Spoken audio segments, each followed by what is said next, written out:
오늘 우리 같이 나눌 말씀은 출애굽기 25장 말씀입니다. 출애굽기 25장 1절부터 9절까지 말씀 읽도록 하겠습니다. 출애굽기 25장 1절부터 9절까지 말씀입니다.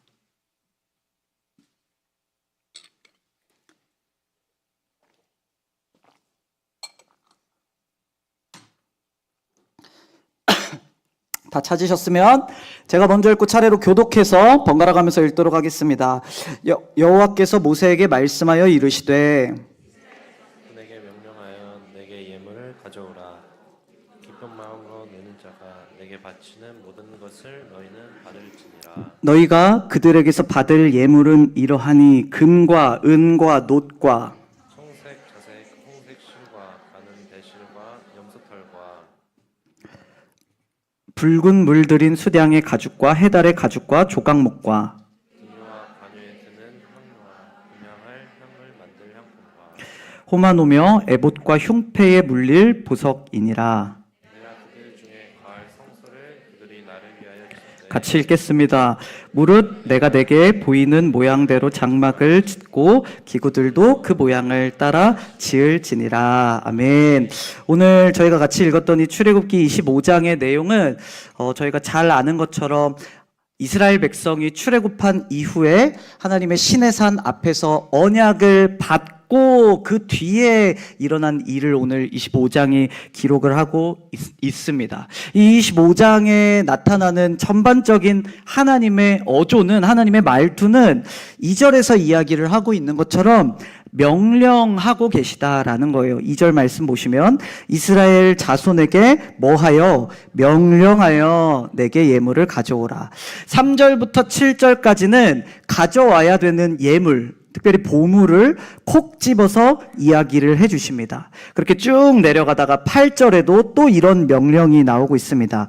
내가 그들 중에 거할 성소를 그들이 나를 위하여 짓되, 여기는 짓되라고 이렇게 끝나고 있지만 원어의 그 표현을 보면은 명령형으로 지어라라고 하고 있는 거예요. 9절에서도 마찬가지로 물은 내가 내게 보이는 모양대로 장막을 짓고 기구들도 그 모양을 따라 지어라라고 명령을 하고 계시다라는 거예요. 그러니까 오늘 이 25장 저희가 읽었던 1절부터 9절까지의 이 본문의 전체적인 어조가 명령하고 계시다라는 것을 부인할 수는 없을 것입니다.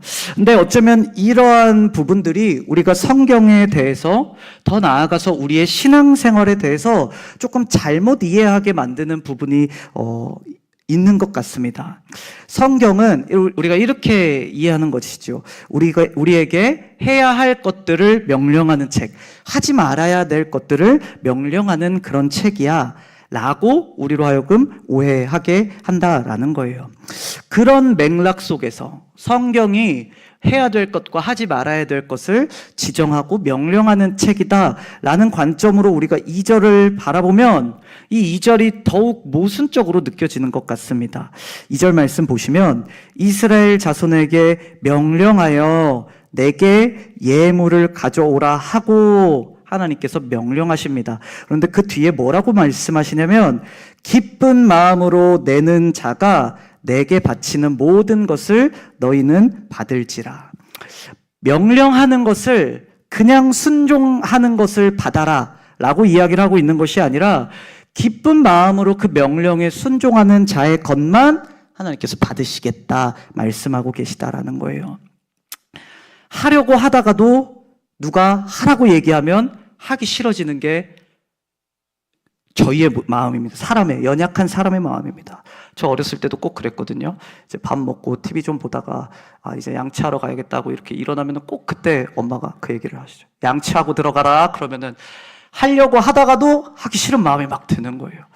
놀다가 이제 공부하러, 그런 적이 많지는 않지만 그랬다고 생각을 해봅시다. 공부하러 이렇게 가려고 하면은 꼭 그때 그 타이밍에 꼭 그렇게 공부해라 라고 이야기를 하는 거예요. 그러면 어떤 마음이 듭니까? 원래 하려고 했던 마음임에도 불구하고 더 하기 싫어지는 게 죄인인 우리의 마음이다라는 거예요. 근데 오늘 말씀은 그 어울리지 않는 두 단어를 이야기를 하고 있다라는 거예요. 명령하고 계신데 그 명령에 하나님께서 기쁘게 순종하는 것을 원하시더라라는 거예요. 이 어울리지 않을 것 같은 두 단어를 우리가 오늘 말씀을 통해서 차근차근 조금 풀어가 보려고 합니다. 그래서 제가 제목을 이렇게 정해봤습니다. 한번 따라해 보실까요? 기쁘게 순종하는 비법. 기쁘게 순종하는 비법. 저는 개인적으로 이 성경이 저에게나 여러분들에게나 해라 하지 마라, 우리를 도덕적으로 억제고 바른 사람이 되게 하는 그런 책으로서 우리에게 받아들여지지 않기를 원합니다. 오늘 말씀 또한 마찬가지입니다. 명령의 어조로 쓰여져 있지만 그 안에 담겨진 하나님의 마음을 살펴보다 보면은 이게 나에게 명령이 더 이상 아니구나, 내가 이것을 기쁨으로 순종하지 않을 수가 없구나 라는 사실을 우리가 같이 깨닫게 될 텐데, 오늘 그래서 기쁘게 순종하는 비법, 그 비법을 3가지를 저희가 같이 나누고 같이 붙잡고 기도하고 마치고자 합니다. 첫 번째 비법입니다. 따라해 보실까요? 주신 것임을 기억하라. 하나님께서 주신 것임을 우리가 기억해야 한다라는 것입니다. 2절 말씀 우리가 계속 반복해서 읽었지만 한 번만 더 우리의 목소리로 다시 읽어보실까요? 2절 같이 읽어보겠습니다. 시작. 이스라엘 자손에게 명령하여 내게 예물을 가져오라 하고 기쁜 마음으로 내는 자가 내게 바치는 모든 것을 너희는 받을지니라. 하나님께서 예물을 바쳐라 라고 명령하십니다. 오늘날에는 우리가 흔히 담임 목사님께서도 종종 그 얘기를 하시지만 서울에 있는 교회, 수도권에 있는 교회들은 헌금에 대한 말씀을 나누는 걸 굉장히 조심스러워한다. 그러니까 그만큼 시대가 내 것에 대한 욕심이 커졌고 그거에 대한 생각들이 많아진 시대를 우리가 살아가고 있다라는 거죠. 그런데 오늘 본문은 너무도 명확하게 예물을 바쳐라 라고 명령하고 있다라는 거예요. 부정할 수 없는 하나님의 명령입니다. 그런데 우리가 이 말씀을 곰곰이 생각해 보면 이는 단순히 예물에 대한 이야기가 아니다라는 사실을 알 수 있게 되어지는 것 같습니다. 3절부터 7절까지 그들이 드려야 될 예물에 대해서 기록을 하고 있는데 금, 은, 놋, 청색, 자색, 홍색 실, 가는 배실, 염소털, 붉은 물들인 수량가죽, 우리가 그때 문화를 완벽하게 이해하지 못한다 하더라도 지금 이 3절부터 7절까지 이야기를 하고 있는 것들이 굉장히 어려워 보인다라는 느낌은 누구나 다 들게 되는 것 같아요. 그러니까 귀중품을 하나님께서 그들에게 바칠 것을 명령하고 계시다라는 거죠. 문화를 모르더라도 이것들은 하나같이 다 사치품이 맞았습니다. 그때 당시에 구하기 굉장히 어려운 물건들이었다라는 거예요. 지금 이 명령을 받은 이스라엘 백성들은 어떤 상황이었습니까? 굉장히 오랜 시간을 노예 생활하던 자들이었다라는 거예요. 그런 노예 생활하던 자들에게 이런 보석들, 이런 사치품들, 금과 은과 이런 것들이 있을 리가 만무했습니다. 그런데 놀랍게도 출애굽기 35장 22절에 모든 하나님의 명령을 마친 후에 백성들의 반응을 기록하고 있는데 이렇게 이야기를 하고 있다라는 거예요. 뭐라고 이야기를 하고 있냐면 곧 마음에 원하는 남녀가 와서 팔찌와 귀고리와 가락지와 목걸이와 여러 가지 금품을 가져다가 사람마다 여호와께 금 예물을 드렸으며, 하나님 앞에 이 말씀한 이 모든 예물들을 노예였던 이스라엘 백성들이 하나님 앞에 드렸음을 성경은 기록하고 있다라는 거예요. 어떻게 노예였던 그들이 이렇게 많은 사치품들을 가지고 있었을까? 최저 시급이 높다거나 아니면은 애굽이 너무 인자한 나라여가지고 노예였던 그들에게 많은 재물을 주었다거나 그러진 않았을 것입니다. 그 이유는 출애굽기 12장에서 이렇게 이야기를 하고 있습니다. 뭐라고 이야기를 하냐면 여호와께서 애굽 사람들에게 이스라엘 백성에게 은혜를 입히게 하사 그들이 구하는 대로 주게 하심으로 그들이 애굽 사람의 물품을 취하였더라. 이 12장의 배경은 그렇습니다. 출애굽하기 직전에 이스라엘 백성들이 여전히 애굽에서 노예 생활하고 있을 때 마지막 10가지 재앙이 다 펼쳐진 후에 모세가 이스라엘 백성들에게 이렇게 선포하는 거예요. 여러분, 지금 당장 애굽 사람들한테 가서 여러분들이 원하는 것 뭐든지 그들에게 달라고 하십시오. 그러면은 그들이 여러분들에게 줄 것입니다. 왜 모세가 이것을 이스라엘 백성들에게 선포했냐면 하나님께서 모세에게 그렇게 하도록 명령해 주셨기 때문이에요. 모세야, 모세야, 출애굽하기 전에 내가 니들에게 선물을 주려고 해. 지금 당장 애굽 사람들한테 가서 금과 은과 보석들 다 달라고 하면 그들이 너희가 말하는 대로 다 줄 거야 라고 하나님께서 모세를 통해 이스라엘 백성들에게 약속해 주셨기 때문입니다.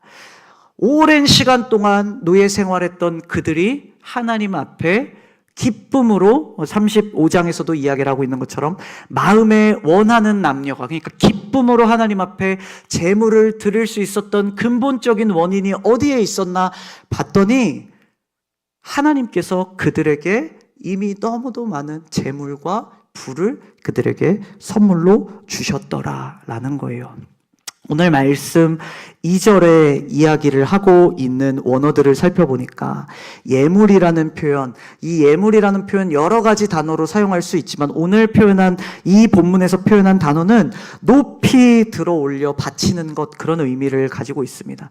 그러니까 내 것이 아니라 하나님의 것임을 고백하는 그 의미가 이 단어 안에 담겨져 있다라는 거예요. 마찬가지로 기쁜 마음으로 라고 하고 있는 이 표현의 더 원어의 의미를 더 들여다보면은 자원하는 마음이라고 해석을 하고 있다라는 것입니다. 하나님은 그들에게 주시고 그것을 다시 나에게 올려 바치기를 하나님께서 명령하셨더라라는 거예요.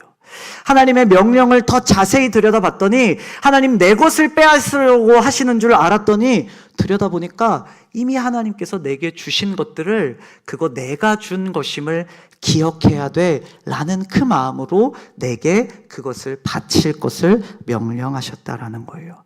결국 하나님의 마음은 그 예물들에 있었던 것이 아닌 것 같아요.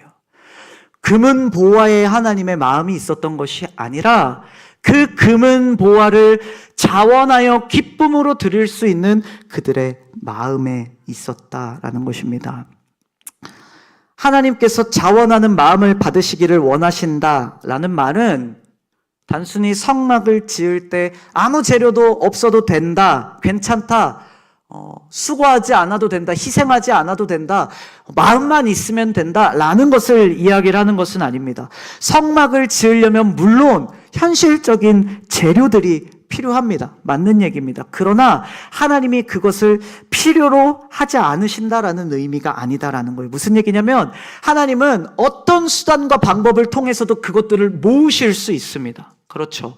하나님이 이방 나라들이 실제로 솔로몬 그 포로기를 지나고 나서 성전을 지을 때도 수많은 이방 나라들이 지원해주고 원조해줘서 다시 성전을 재건할 재료를 모으게 하신 것처럼 하나님 그렇게도 일하실 수 있으신 분이신 거예요. 그런데 그럼에도 불구하고 하나님께서 굳이 어린아이들과 같은 그 이스라엘의 손에 그 수많은 보물들을 쥐어주셨다가 다시 그 보물들을 내게 달라라는 이 아주 불편한 방법을 사용하신 이유가 무엇일까라는 것입니다. 우리가 이를 통해 알 수 있는 것은 하나님께서는 단순히 그 보물들이 필요했던 건 아니더라라는 거예요. 보물들이 필요한 거였더라면 물론 성막을 짓기 위해 필요한 일이었지만 재료였지만 하나님의 관심은 거기에 있지 않더라라는 거예요. 그 보물들을 굳이 이스라엘 손에 쥐어주셨다가 그것을 내게 기쁨으로 주지 않겠니? 자원해서 주지 않겠니? 라고 명령하신 이유는 그 보물을 드리는 우리의 자원하는 마음을 받기를 원하셨다라는 거예요. 우리의 시선은 그 자원하는 마음을 담을 그릇, 그 물질에 향해 있어서 우리는 하나님 앞에 드리기를 주저합니다. 그러나 하나님의 시선은 처음부터 끝까지 그 그릇이 아니라 물질이 아니라 보석이 아니라 그 그릇 안에 담겨질 우리의 마음, 자원하는 그 마음을 향하고 계셨다라는 거예요. 여러분, 하나님이 우리에게 주신 수많은 재물들이 있습니다. 단순히 물질만을 이야기를 하는 것이 아닙니다. 내게 주신 재능, 내게 주신 시간, 여러분, 우리가 곰곰이 생각해 보면 오늘의 내가 있기까지 내 힘으로만 이 자리까지 왔어, 이런 사람이 됐어 라고 말할 수 있는 사람은 한 사람도 없습니다. 마치 애굽 사람을 통해 이스라엘을 채우셨던 것처럼 우리의 가족들을 통해서 우리를 채우시고 우리의 친구들을 통해서 이런 사람으로 나를 빚어가시고 여러 가지 상황과 환경을 통해 우리를 채우시고 만들어 가셨기 때문에 오늘 우리가 이런 모습으로 이 자리 가운데 예배할 수 있다라는 거예요. 하나님께서 우리에게 시간과 능력과 힘과 재물을 주셨다라는 거예요. 여러분, 우리가 이를 기억한다면, 그리고 하나님께서 왜 이것들을 나에게 주셨지? 라는 사실을 오늘 말씀을 통해서 떠올린다면 우리는 말도 안 되지만 명령을 기쁨으로 순종할 수 있는 사람이 될 수 있다는 거예요. 이것이 첫 번째 비결입니다. 내게 주신 것을 기억하며 나아가는 것. 나 혼자서의 힘으로서는 얻어낼 수 없는 것들, 내 성격, 내 재능, 내 시간과 능력, 하나님께서 주셨음을 기억하고 하나님께서 왜 이것들을 주셨을까? 다른 수많은 사람들에게 이걸 주시고 그들을 사용해도 좋은데 왜 하필 이것을 나에게 주셨을까? 하나님께서 그것을 통하여 자원하는 마음을 담을 그릇을 저와 여러분들에게 주신 것이에요. 그래서 우리가 이 사실을 기억하며 나아갈 때 하나님의 그 명령을 기쁨으로 순종할 수 있게 되는 줄 믿습니다. 두 번째 비법입니다. 두 번째 비법. 우리 한번 같이 고백해 보실까요? 은혜를 깨달아야 합니다. 자, 오늘 본문에 나타나고 있는 두 번째 명령이 있습니다. 8절인데요. 우리 같이 한번 읽어보겠습니다. 8절 시작. 중에 거할 성소를 그들이 나를 위하여 짓되. 내가 누굽니까? 하나님인 내가 그들 누굽니까? 이스라엘 중에 거할 성소를 그들이 누구를 위하여? 나를 위하여 지으라고 하여라. 세번역 성경에는 명령으로 정확히 표현되어 있어요. 지으라고 명령해라 라고 이야기를 하고 있는 거예요. 앞서서 예물을 드려라 라고 명령하시는 그 하나님을 넘어서 내가 살 집을 나를 위해 지어라 라고 명령하시는 하나님을 우리가 마주하게 되는 것입니다. 하나님은 우리가 믿음이, 그러니까 믿지 않는 자들은 어쩌면 이렇게 생각할지도 모르겠어요. 하나님은 늘 이런 식이야. 교회는 늘 이런 식이야. 하나님은 자기를 위해서 우리가 희생하기를 원하셔. 나는 너무 지쳐. 하나님을 위해서 무언가를 한다라는 것 결코 쉬운 일은 아닐 것입니다. 마냥 기쁨으로 할 수 있는 일은 아닐 것입니다. 하물며 저 같은 사람은 어려서부터 TV 광고에서 이런 노래를 들으면서 자랐거든요. 자기의 일은 스스로 하자. 따라 부르시는데 우리는 스스로 어린이, 이런 노래 들으면서 자랐단 말이에요. 아니, 어린이들도 자기의 일은 스스로 하는데 하나님 왜 자기가 거하실 성소를 우리 보고 지으라고 하시는 거야? 라고 믿지 않는 자들은 생각하는지도 모르겠어요. 그런데 이 말씀도 우리가 살펴보니까 원래는 이스라엘 백성이 하나님을 만나기 위해서는 어떻게 했어야만 했냐면 하나님이 계신 산에 올라갔어야 했어요. 신의 산에 올라갔어야만 했어요.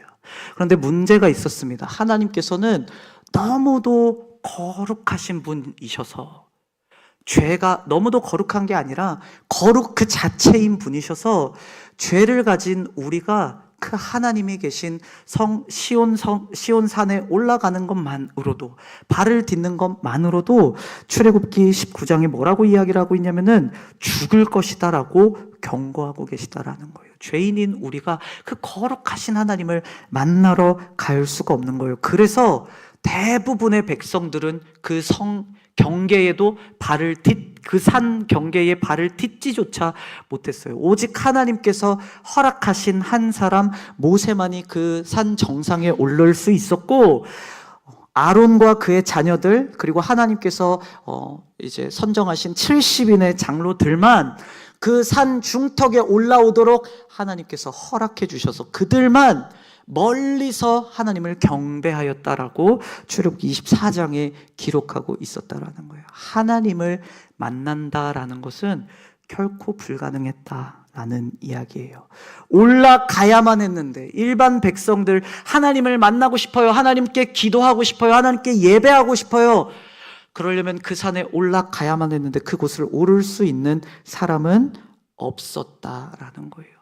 그 중에 한 사람도 그 산에 하나님이 허락하시지 않고 올라갈 수 있는 사람이 없었다라는 거예요. 그런데 하나님께서 이것을 약속하고 말씀하시는 것입니다. 너희가 나를 보러 올라오는 것이 아니라 내가 너희를 보러 내려가겠다 라고 오늘 8절 말씀이 우리에게 약속해 주고 있는 것입니다. 여기서 말하고 있는 이 거하다라는 단어, 샤칸이라는 단어를 쓰고 있는데 이 단어는 단순히 내가 너를 방문하겠다, 너희를 찾아가겠다라는 의미가 아니라 정착해서 살겠다. 내가 너희 가운데 너희와 함께 살겠다. 여러분, 결국 이 성막이 이스라엘의 그 출애굽 40년 동안 어떤 역할을 합니까? 이스라엘 늘 한가운데서 움직이는, 하나님이 그들 한가운데서 사시는 역사가 그들 가운데 일어나고 있더라라는 것입니다.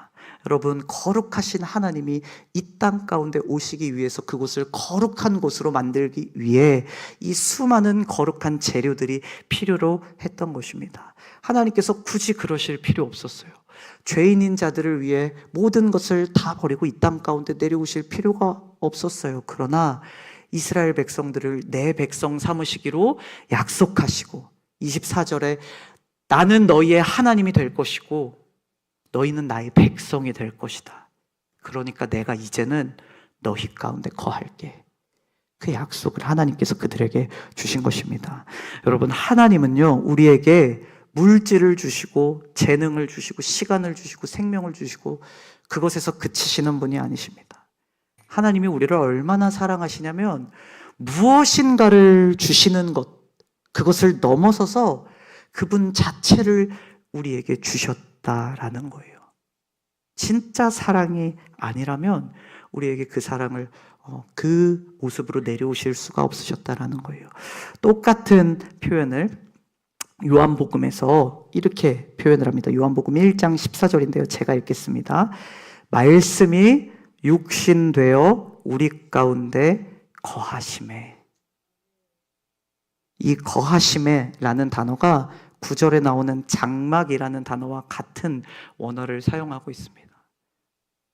예수님이 이 땅 가운데 오신 것, 단순히 저와 여러분들 잘 살도록 복을 주시고 능력을 주시고 재능을 주시고 그게 아니라 우리의 죄를 씻기시기 위해서, 우리를 거룩해 하기 위해서 거룩하신 그분이 이 죄 많고 결함 많은 이 땅 가운데 친히 찾아와 주신 것, 말씀이 육신되어 우리 가운데, 한가운데 거하시는 역사가 이 말씀 가운데 있다라는 것입니다. 그러니까 우리가 때로는 교회가 하나님을 위하여 성소를 지읍시다, 하나님이 거하실 성소를 지읍시다, 이런 이야기를 들을 때 우리 마음 가운데 앞서 이야기를 했던 것처럼 나를 위하여도 아니고 하나님을 위하여, 우리 그 명령에 순종하는 게 때로는 기쁘지 않을 수 있어요. 힘들 수도 있어요. 그러나 우리가 이 두 번째 비법, 그게 은혜였구나, 하나님이 내게 베풀어 주신 것이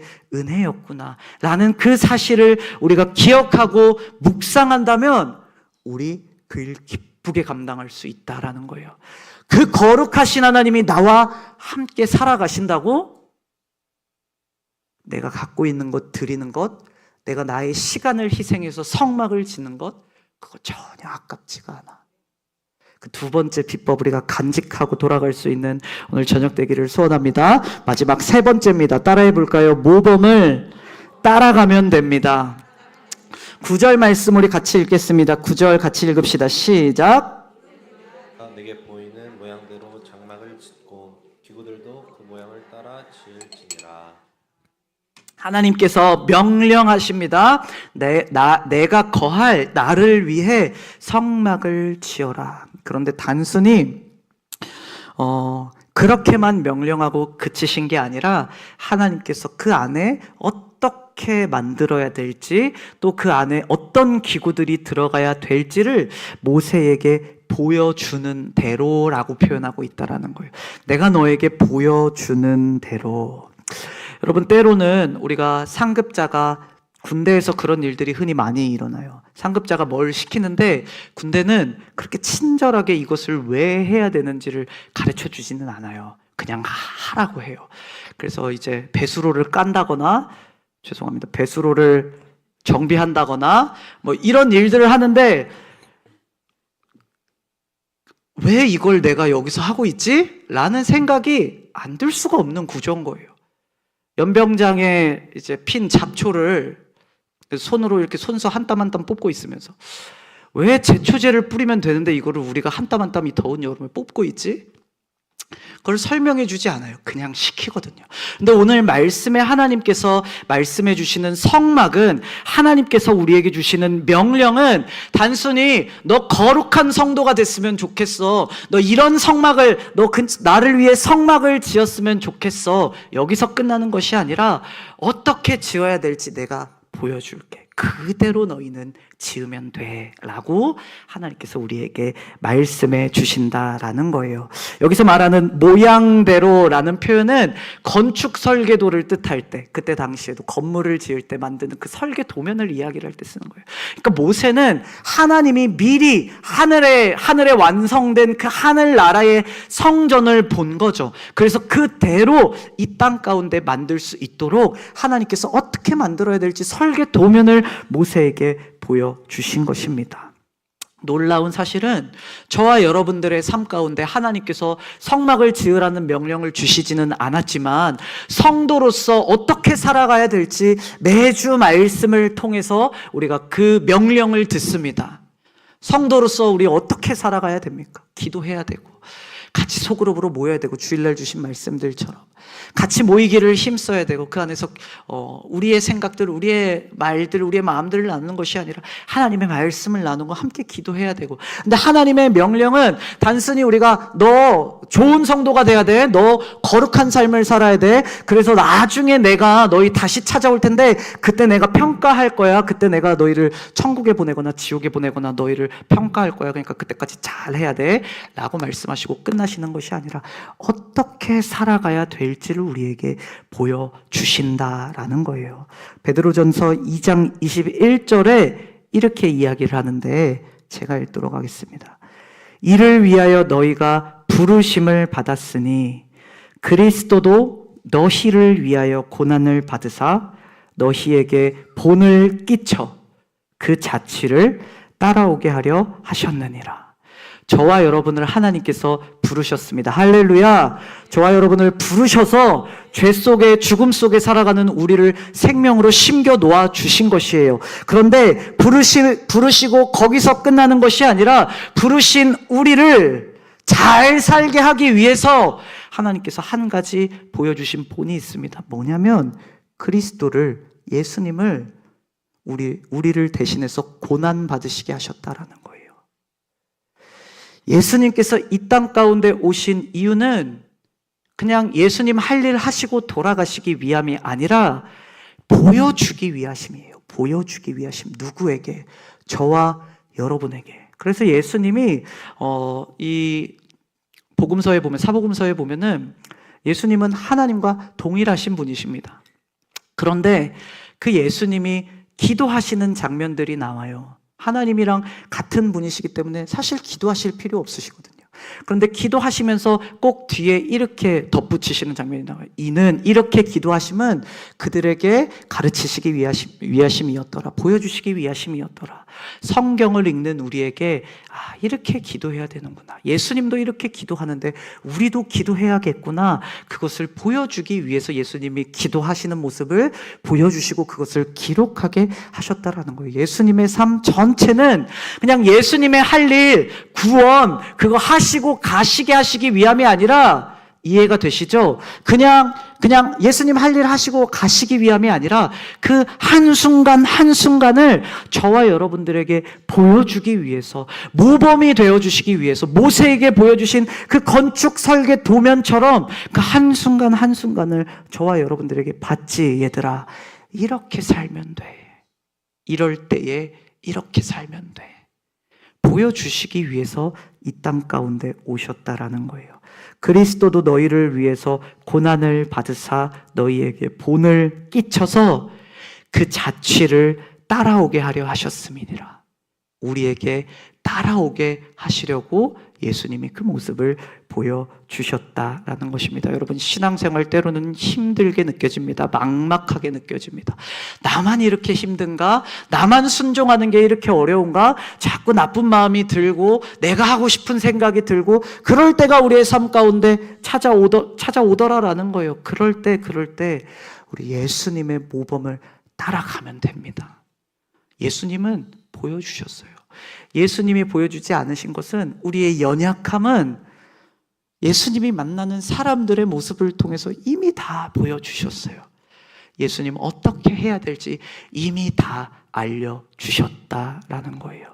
그러니까 더 이상 이 명령은 우리에게 그렇게 어려운 명령은 아닐 거예요. 이 모세가 하늘에 있는 그 설계 도면을 본 모세에게, 다른 사람에게는 내가 어떻게 하나님이 거하실 성소를 지어, 내가 어떻게, 모세가 건축해 본 적이 있겠습니까? 그런 적 없어요. 내가 어떻게 그거를 지어, 내가 어떻게 30분을 목장 모임 시간에 기도해, 그런 얘기를 되게 많이 들었거든요. 목사님, 특히 이제 형제분들은 막 죽을 상이세요. 막 가서 보시면은 힘들어하세요. 내가 어떻게? 근데도 그 와중에 저희 아버지인데, 비밀로 할 걸 그랬나 봐요. 근데 이렇게 기도해 본 게 처음이다라는 이야기들을 하시는 거예요. 이렇게 오래 기도해 본 게 처음이다라는 이야기들을 하는 거예요. 예수님이 보여주시는 본, 우리는 따라가는 거예요. 주일날 에베소서의 말씀을 통해서 그 본을, 진짜 오이코스의 그 본을 성경을 통해서 우리에게, 야고보서의 말씀을 통해서 우리에게 보여주셨습니다. 그 본을 우린 따라가면 되는 거예요. 그렇게 어려운 일은 아닐지도 모르겠습니다. 우리 세 가지 비법을 우리가 같이 나눴습니다. 이게 굉장한 비밀인데 여러분 수제 맞으신 거예요. 첫 번째, 그러니까 쉬운 일은 아닙니다. 명령의 기쁨으로 순종한다? 쉬운 일은 아니에요. 그러나 우리 이 세 가지 비법이 있다면 우리 충분히 그 일을 감당할 수 있습니다. 첫 번째, 하나님께서 주신 것임을 우리 기억해야 됩니다. 여러분, 우리에게 주신 시간, 우리에게 주신 달란트, 하나님이 주신 것이고 그냥 주신 것은 아닙니다. 그냥 이스라엘 백성들 치장하라고 주신 게 아니었던 거예요. 성막을 짓도록 그들에게 주신 것이었어요. 자원하는 마음을 드릴 수 있도록 그 그릇을 하나님께서 우리에게 준비해 주신 것입니다. 두 번째, 은혜를 깨달아야 합니다. 하나님을 위하여 내가 나의 시간을 희생한다고? 아니요, 그거 하나님이 이미 우리를 위해 모든 것을 다 희생하셔서 이 땅 가운데 내려오신 일들이었다라는 거예요. 우리는 그저 그 은혜에 반응하여서 그 명령의 기쁨으로 순종할 뿐입니다. 은혜를 기억하면 여러분 우리 기쁨으로 순종할 수 있습니다. 세 번째, 모범을 따라가면 됩니다. 다 보여주셨습니다. 다 보여주셨어요. 잘 모르시겠으면 담임 목사님께 전화드리시고 상담하세요. 목사님, 이런 어려움이 있는데 어떻게 해야 될지 모르겠어요. 그러면 목사님께서 예수님이 이미 보여주신 그 본을 따라서 말씀해 주실 것입니다. 보여주신 본을 따라서 우리가 반응할 때 우리 이 명령을 기쁨으로 순종하는 일 더 이상 어렵지 않을 것입니다. 말씀을 마치고 우리 같이 기도했으면 좋겠는데요. 우리 마지막에 고백했던 찬양, 오직 주의 사랑에 매여, 같이 찬양하고 기도했으면 좋겠습니다. 찬양에 가서 제가 하전사님에게 설교 본문이나 제목을 말씀드리지 않았는데 너무 귀한 찬양을 고백해 주셔가지고, 찬양의 가사처럼 주께서 주신 모든 은혜 나는 말할 수 없네. 하나님 내게 주신 것이 다 주께서 주신 것임을 내가 믿습니다. 그 고백을 담아서 내 영혼 즐거이 하나님은 부족하셔서 여러분들의 헌신을 받으셔야 될 분은 아니십니다. 하나님 부족하셔서 뭐 여러분들이 교사로, 목자로, 아니면은 청소로, 아니면은 식당 봉사로 우리 하나님 부족하셔서 여러분들 섬기시기를 요구하시는 것은 아니에요. 교회가 물론 현실적으로 그것들이 필요하긴 하지만 하나님이 부족하셔서 그것을 우리에게 요구하시는 건 아니에요. 하나님은 자원하는 마음을 받기를 원하세요. 내 영혼 즐거이 주 따르렵니다. 우리 이 시간 같이 찬양할 때 그 은혜를 기억하며 같이 찬양하며 나아갑시다.